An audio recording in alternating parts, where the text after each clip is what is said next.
Supervisor Chan. Thanks, everybody. Welcome. We're just going to dive right in.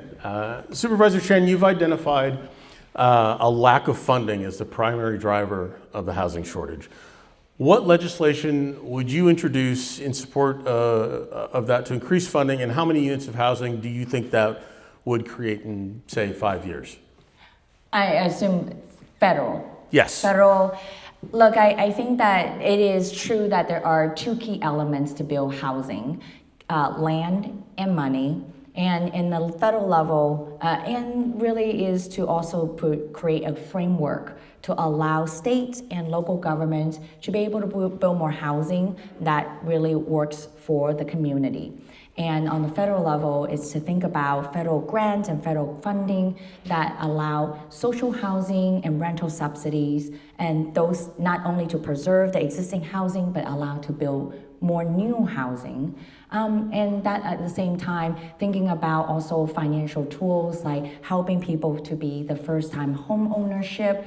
And those are also critical for homeowners and people who want to own homes, and also financial tools for people who want to develop housing. And so I don't think of it as just one type of funding source and then one type of funding or dollar amount. Then we can just problem solve all housing issues and to build all kinds. I think there's different mechanisms, both providing the funding as well as financing tools that we can actually enact on a federal level to help build more housing. Could you give some examples of the non-financial tools that you have in mind? The non-financial tools. Other than funding. You know, I think that in San Francisco, we have oftentimes talked about land banking as a way to understand that, especially in San Francisco, is 7x7, very limited with land that we have. So the critical ask become, what do we do with any space, especially if they're empty or dilapidated, or in a legal definition in San Francisco, a blighted space. And I think that for San Francisco local government, we have been long talking about, should we be able to have set aside dollars when it comes to bond dollars that we also create what we think is a land banking program. And that money goes into buying land that are at low dollars or when the market isn't great. Sometime like during the pandemic, we see land values came down, as well as public land. And in this case, we think about SFMTA, SFPUC. These are potential land that the city owns that we can turn into housing. Thank you. Your housing platform suggests that deregulation, which we understand to refer to efforts to streamline planning and building permit, will not result in more housing for cities like San Francisco. What reforms, if any, do you think could be made at the federal level to have a substantial positive effect on the production of housing?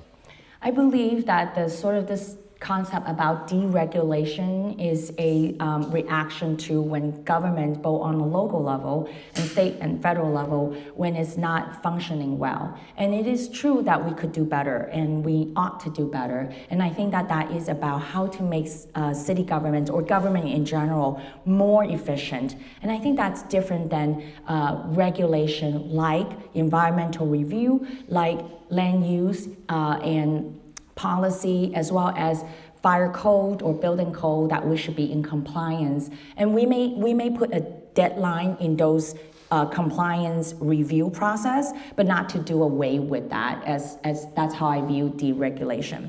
What I do think that on a federal level, again, I do believe, like I said earlier, maybe it is the deep budget committee chair that's deep in me that to say it is really, again, about funding and how do we create, I think even at this moment, San Francisco has done a lot on our local bond dollars, affordable housing bond dollars. How then we create a regional bond dollars and also unlock billions of state bond dollars and making sure those funding actually is going to the project more efficiently and more timely. Last month, the Senate passed the Road to Housing, 21st Century Road to Housing Act, which streamlines federal environmental reviews for urban infill and encourages local governments to build more housing. it also included a provision which I believe would enforce the sale of investor single-family homes after a certain period of time. What did you think of that act? Of the specifics, is there anything you liked, specific things you didn't like? To enforce the sales of single-family homes, I think that when it comes to, if I may say, like just all residential housing, I am in a space where I am in supporter of company like Blackstone be banned from purchasing single-family homes and from purchasing, residential homes for investment. I do firmly believe that while zoning can help us and redlining is real throughout, even in a state like California, I think that when it comes down to it, I still am going to repeat this, it is about investments around funding, and it is about land, but not at the expense of displacing people from their homes, and that's inclusive of single-family homes.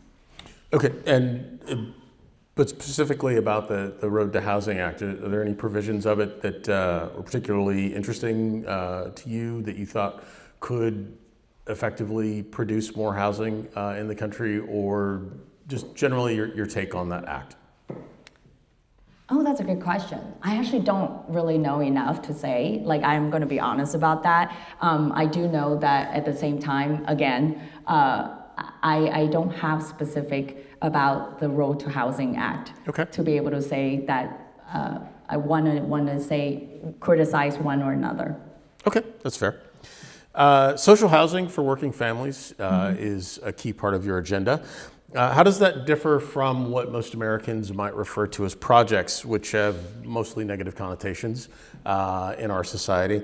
And in the context of decades of federal housing programs and the current administration's proposal to cut 44% of HUD's budget, how do you plan to build political support for the level of public investment you're pitching as part of your campaign? Yeah, we have done that really well in San Francisco about public housing. It is true. I work as legislative aide to Supervisor Sophie Maxwell, and both in District 10, really all across the city too, that there's the North Beach Place, there is Valencia Garden, there is, in District 10, there's Ellis Griffith. There's actually, and in Chinatown, there's Peng Yun. San Francisco actually has a lot of public housing all around us, and because of the slash of federal funding, have not been able to, for generations, to be able to maintain those spaces to a living condition that is not even, I think they're violating a lot of human rights in those conditions for a long time. Until that San Franciscans say enough is enough. I'm going to give you an example. Peng Yun in Chinatown has now transferred its management to CCDC, a Chinatown Community Development Center, and to say how can we manage these spaces that are with language access and cultural competency to provide tenants and also more tenants and better condition. And I believe that is actually where federal government should be doing, is to continue to provide the investments, to continue to say we want to provide more rental subsidies. The amendments to Fair Cloth, a repeal to the Fair Cloth amendments is going to allow us to lift up the cap of federal investments to provide more of that rental subsidies and maintenance. I also do think that we need to expand that to not just to low-income housing, but to also middle-income housing. And so that not only that we can provide investment for the existing public housing in places like San Francisco, that now we can build more new housing that, again, creating truly a new level and expansion for social housing. Can you just share with everybody what the Fair Cloth amendments are, just so that everybody knows what you're referring to? As far as I know, it is a cap for a dollar amount, both for subsidies like Section 8 voucher, as well as number of units of housing that federal governments can subsidize in any given region. And so we want to blow up that cap. We want to lift that limit. It does mean that increase of federal funding in the housing program. I know you didn't ask me this question, but I would like to say this is why I believe we move forward, and we should move forward, not just in San Francisco, but also on a federal level for the progressive taxation. Because at the end of the day, we always debate and we always argue, how do we make these investments happen? And we should make these investments happen. And what oftentimes pit us against each other is that we say, well, we need more zoning change, we need to streamline, and we need to change these regulations. But when in fact, for decades now, that the federal government has abandoned its responsibility for federal dollars investment. And it is time for us to step up and say, well, we don't want to see Trump to give billionaires tax break. We don't want to see Trump to actually spend $1 billion in Iran per day. We don't want to pay more for as much as even 1.5 trillion,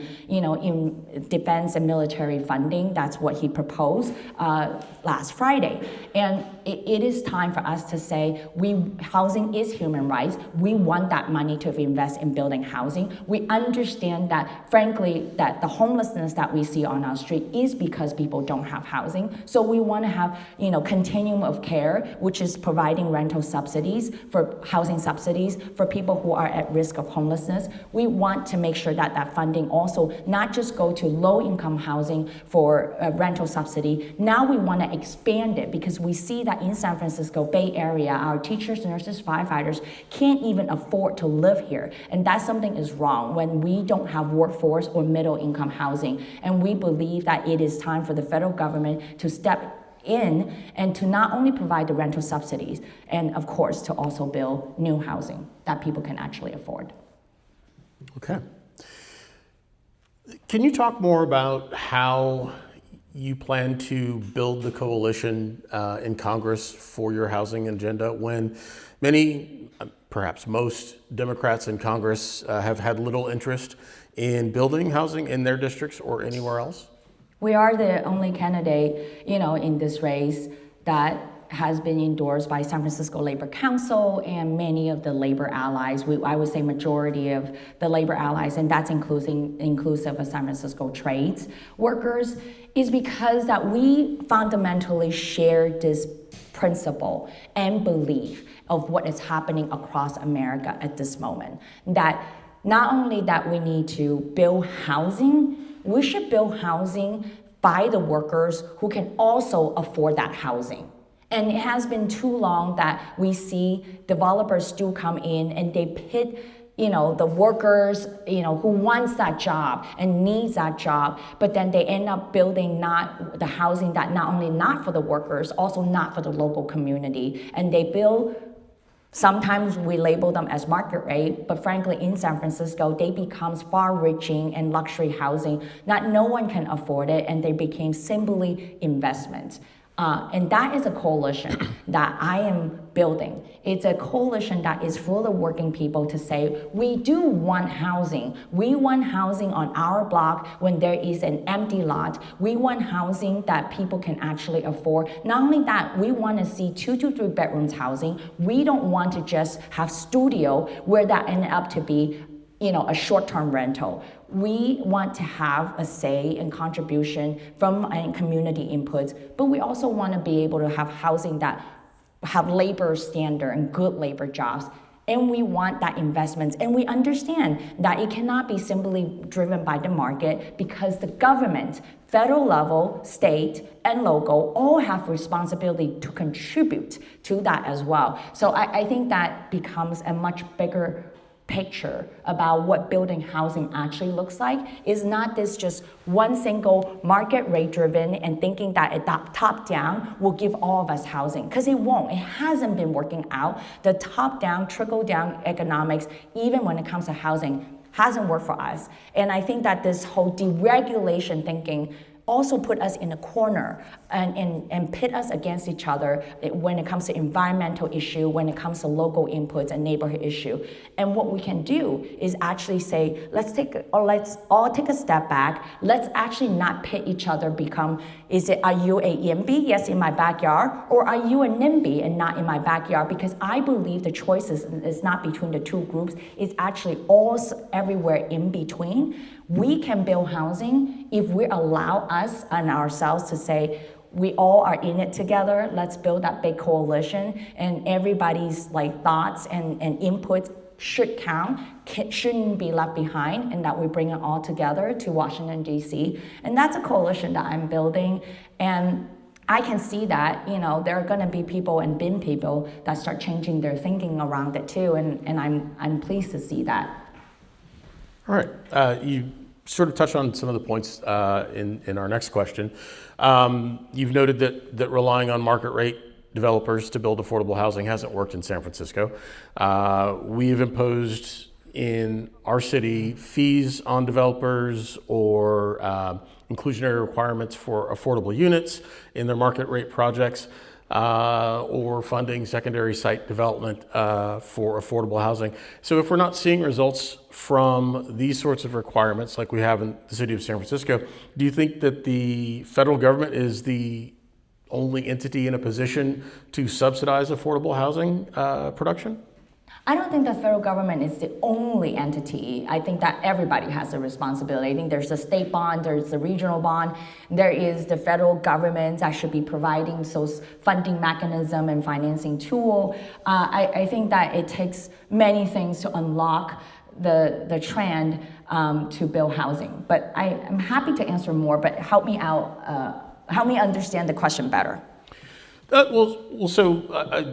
What I'm saying is that your position appears to be that the way that San Francisco goes about funding affordable housing, which is fees on market rate developments or the requirement for a certain percentage of affordable units included in the market rate developments, hasn't worked.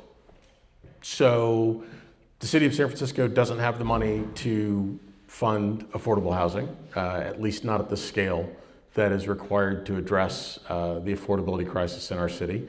So do you think the state of California is a viable source of those funds? Or is it the federal government that ultimately is the final backstop that allows us to be able to produce that affordable housing? I think the framework of that question is what I challenge.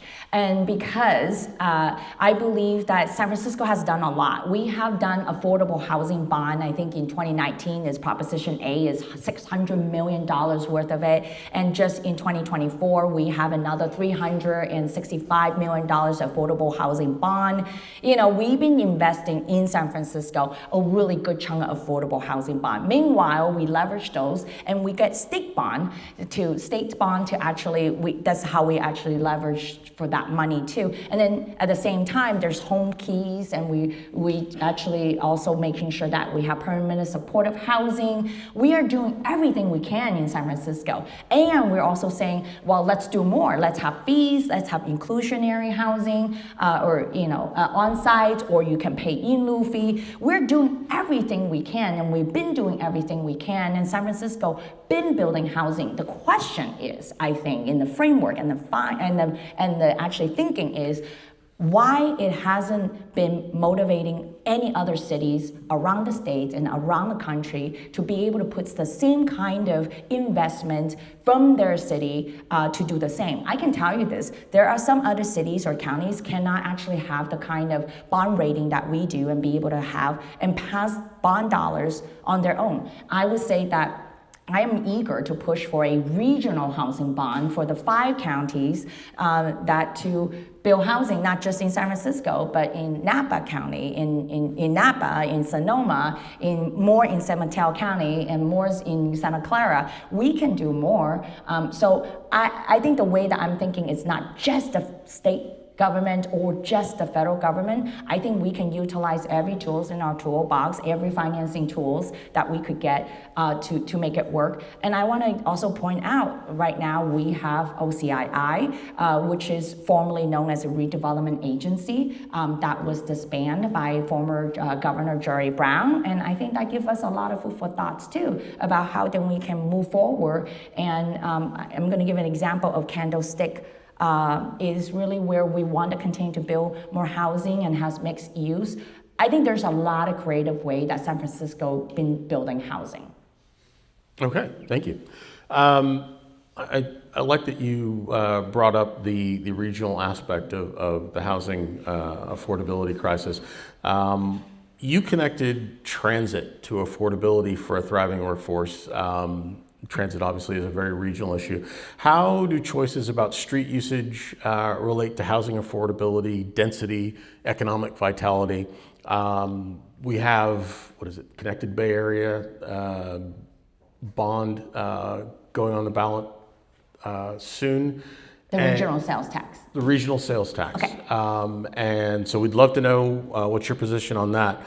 But beyond that, how can Congress provide incentives or support to help cities in the area of transit and shoring up that vital resource that supports affordability in your view? Yeah, I view transit. If we believe the public transit is public good, we should fund it so. Traditionally on a federal, state, like even our local bond dollars, oftentimes we only fund capital improvements. We don't really fund the operation, and that's the problem. I really believe that it is the federal government should start thinking about bigger than just capital improvements for our transit agencies and public transit. It ought to start funding operation as well, and think long term. Look, the regional sales tax, if you ask me, I would prefer a regional overpay CEO tax. Again, this is where I always go, is the progressive taxation, that I believe that, billionaires and billionaires corporations should pay their fair share. That's always going to be where I believe when it comes to taxation, this is where we go. I get it. So we are resulting in regional sales tax or sales tax again for our transit. I will be in support of it. But moving forward, I would like to see us start thinking about a progressive taxation for the long haul to sustain our public transit system. Because we do know that even with the passage of this regional sales tax, like this November, it's not going to sustain our transit system for more than 5 fiscal years. And we need to come back to voters and ask for some more. And I think those are the moments that then let's do a progressive taxation. Let's make sure that, I'm going to name the names, but transportation network companies like Uber and Lyft that clearly has been profiting on our road and taking, ridership from our public transit should pay their fair share. It's the reason why I supported Proposition L. And to increase the gross receipts for transportation network companies profiting in San Francisco. And I would absolutely do it again. Okay, thank you. I think we are at the point where we're going to start taking some questions from the audience. We had some ahead of time online and some here in person. Let's start with this one. What should the federal government be doing to house homeless and low-income people, and what do you plan to do in Congress to address this issue? Making sure that we have Medicaid. Medicaid right now has expanded to what we call continuum of care, and that's actually inclusive of housing subsidies. That has been so critical for San Francisco, and being able to really support those that are either at risk of homelessness or already experience homelessness, and being able to have that support. And so Medicaid should absolutely expand to that, and knowing that oftentimes those who suffer homelessness also suffer, mental health issues and other health or chronic health issues. And with that Medicaid, we can be sure not only that we provide housing and shelters, we also are providing the services, especially healthcare, sometimes inclusive of drug treatments that we can provide to the individuals. Okay, sorry, trying to walk and chew gum here. I feel you. I try to do that every day. Not working well all the time, though. Clearly, I don't know the roadmap to housing is. Clearly, you know what I'm doing tonight. Homework. Let's start with this, or we'll try this one. Would you consider requiring local and state housing programs to change their policies that limit housing growth? For example, hold back federal housing funds from communities with minimum lot sizes, height restrictions. Can't read that, something about placement of public housing construction.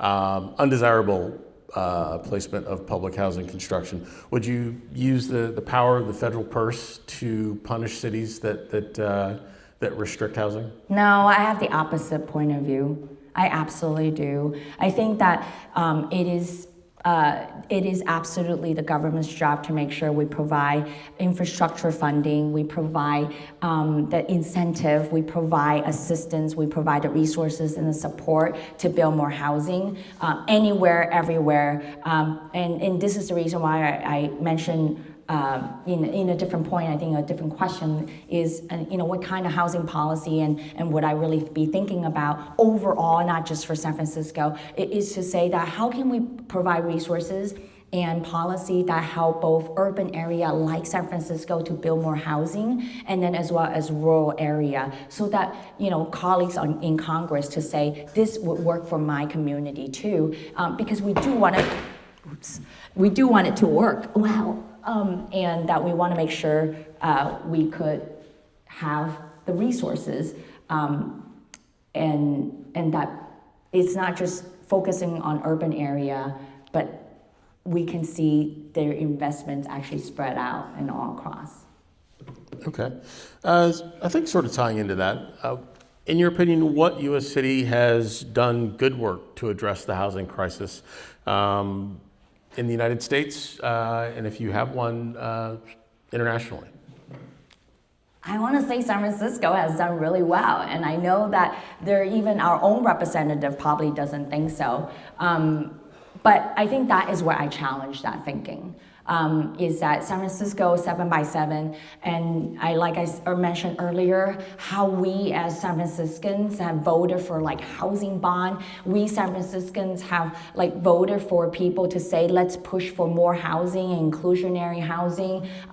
We in San Francisco to say how can we also have that balanced approach to preserve the existing housing that we have and rent control units, and we understand that existing housing are the most affordable housing that we have. I really believe that San Francisco has fought decades to not only build more housing, but to also preserve the housing, and it's been diverse for a long time. But I think that what San Francisco is seeing, just like many other cities is seeing, that housing crisis is really a part of the overall affordability crisis. We cannot afford our home. We also cannot afford healthcare. And then there are people who also cannot afford education. Many things that we cannot afford, and housing become this overwhelming burden because without being housed, we can't have anything else. And so it becomes a glaring problem for us to solve. But the reality is it requires multiple approach, multiple solution to bring down the cost of living, healthcare, education, and of course transit and housing. And so that's really how I see it. And if I may, because you say internationally, I was born in Hong Kong. I grew up in Taiwan. I still have family in Hong Kong. Hong Kong is probably by far some of the densest cities around the world. I can tell you still to date that my family have hard time to afford Hong Kong, and that it's very dense and small. And I'm very fortunate to be here in San Francisco and be able to own a home with my family. But I do understand, and with the kind of cost of living Hong Kong has, just because it's dense, it doesn't make it more affordable. So I just want to throw it out there. Okay. Now, I'm going to confess that I'm terrible with acronyms. Me too. But we'll do it together. I believe this one is said LIHTC, and it's low income housing tax credits. Thank you. CLAC. Applications are strenuous and expensive Yes. for affordable housing developers. What kind of reform would you envision at the federal level that improves that process and streamlines it? Wow, I would say just understanding that each regions have different units pricing, because right now CLAC, we've been try to compete for that. For a lot of state funding, we, as San Francisco, has been losing out many to Southern California and some other region because our per unit price is just at much higher. Right now, the requirement, I believe, is anywhere, it's basically under $400,000 per unit in order for you to qualify. And CLAC is really the one that set that standard. We want to be able to see like carving out San Francisco or exemption for 100% affordable housing, allowing it to be at a higher rate. I mean, in San Francisco right now, it's anywhere between $800,000 to almost $1 million per unit of housing to build at 100% affordable project. It's not sustainable. We really need to figure out, and I do believe that this is where federal government comes in with the dollars, with potential subsidies to be able to help unlock some of those costs. Okay. I think I'm going to pivot back to one of our last questions, just because I think it's an important one for everyone to hear from you about. Your competitors in this race are State Senator Scott Wiener, who is one of California's most prolific legislators on housing reform. Not a value judgment, just a statement of fact. And Shoykat Chakrabarty, who has also promised to push for big federal investments in housing. What's one major way your housing plan differs from the other candidates, and why is that difference meaningful? Because I've been consistent. I think we've been consistent about the recognition of the balanced approach to tenants protection, to social housing, to building affordable housing, and being consistent with the recognition that, you know, we also will be advocating for labor standard, being consistent with that very same principle that we want to build housing by the workers and for the workers. That has been our consistent approach. That's all I'm going to say. I think that my opponents can speak for themselves about their records and how are they different from us. But I do believe we've been very consistent about that. Look, I think at the end is also about not just number of units of housing. It's very critical. It's important. But also what kind of housing that we've been fighting for and want, if I may, that, you know, I'm going to give this. I know it's a small district, but we're really proud of the things that we have done in the Richmond. And I'm going to give you an example of the 100% affordable housing of 98 units of senior housing, and the two key elements that I spoke about. The land, it was a former funeral home that was closed down for a long time. I kind of joke about the only eviction that happens at that site are probably just the ghosts. And that makes sense to just make sure that the land itself does not displace tenants and small business.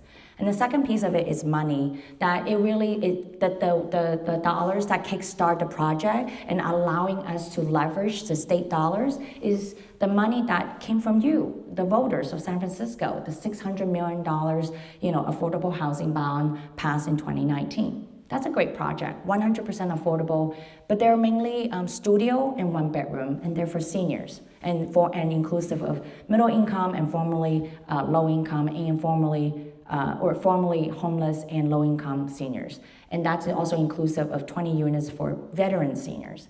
But then there's another project that we have, it's Alexandra Theater, and that took much longer because it's a privately owned land. We got to talk to the landowner, and that it's a historic theater. So we want to preserve that, the history of it as a character of the Richmond. And we are successful. Now it's going to be 76 units of housing. It is going to be 8 stories tall. So again, the Richmond is not afraid of height. That's not the problem. But what it is though, what is wonderful about it is that the 76 units are 2 to 3 bedrooms. They're mainly 2 to 3 bedrooms because with the recognition of where it is, we want more family housing. But it's not just families in a traditional sense or conventional sense or is even a heterosexual sense, but to understand that people want to be, especially after the pandemic, they may actually want to have their bubble. They may want to live more than just one person or 2 people. So 2 to 3 bedrooms make sense for the members in the Richmond. And it's happening with 12% of inclusionary, so it's not the 100% affordable. Nonetheless, it has, inclusionary affordable housing on site because, again, we want to have mixed income. So those are the things that we want to work on, that we believe in, but we understand that, we have to utilize every tools in our toolbox. And so I think that's a very different from my opponent in a sense where we're willing to be committed, consistent, and we're willing to be creative. We are open-minded. We want to do everything we can. But we do have that one principle is that we want to make sure that this is for San Franciscans and for working people. All right, thank you. Supervisor Connie Chan, candidate for U.S. Representative representing the fine city of San Francisco. Thanks for your time. We genuinely appreciate it.